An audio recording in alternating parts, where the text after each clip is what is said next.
I want to focus on one specific thing today because it's getting talked about a lot, but not always clearly.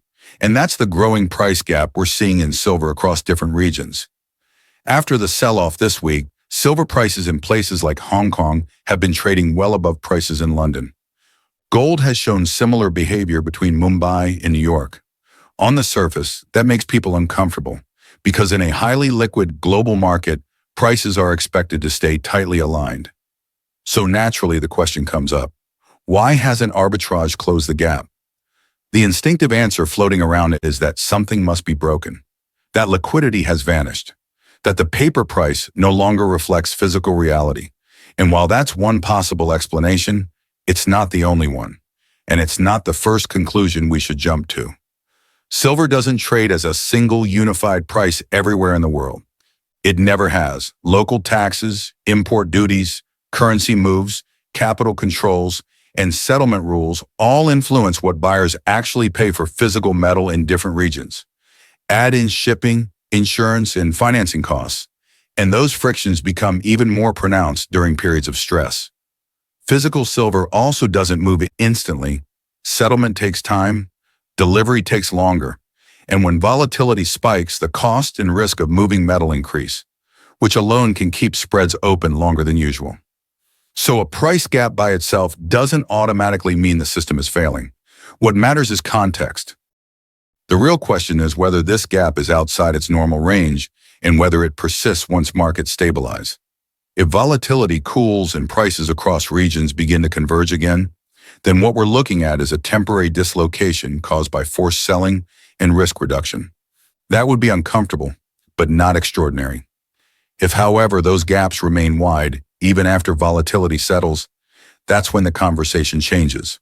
Because persistent gaps can start to reflect deeper issues like physical supply constraints, financing stress, or difficulty sourcing deliverable metal. That's why watching the next few sessions matters more than reacting to the gap itself. If there were a true breakdown between paper and physical markets, we'd expect to see supporting signals. Warehouse inventories draining faster than usual, delivery timelines stretching, refining premiums rising sharply as larger bars are converted into usable form. Without those signals, claims of systemic failure remain unconfirmed. It's also important to remember what just happened leading into this gap. The CME raised margin requirements sharply across precious metals, with silver seeing one of the largest increases. That change forces traders to post more capital or reduce exposure. And when that happens quickly, it creates forced selling. Forced selling doesn't care about fundamentals. It's mechanical. That kind of liquidation can temporarily distort prices, especially in physical markets where flows can't adjust instantly. In other words, the gap may be telling us more about stress and repositioning than about shortage. So heading into Monday, the focus shouldn't be on whether the market is broken. It should be on how the market behaves as pressure eases. Does volume return? Do spreads start to narrow? Do physical premiums stay elevated? Or do they fade as flows normalize? Silver also isn't just a monetary asset anymore, which adds another layer to this discussion. Industrial demand is becoming more visible, particularly in energy storage and advanced manufacturing, has been developing solid-state battery technology that reportedly requires significantly more silver than traditional lithium systems, and there have been reports that supply constraints were serious enough to justify reopening a previously closed silver mine in Mexico. That kind of demand can influence physical pricing independently of futures markets. So rather than treating the gap as proof of anything, it's better to treat it as a signal that deserves monitoring. Signals don't give answers by themselves. They tell us where to look next. The forced selling phase appears to be behind us.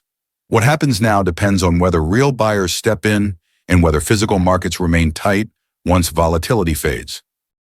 Watching the behavior of the gap over the next several days, because that's where the market will quietly tell us whether this was just stress or something more.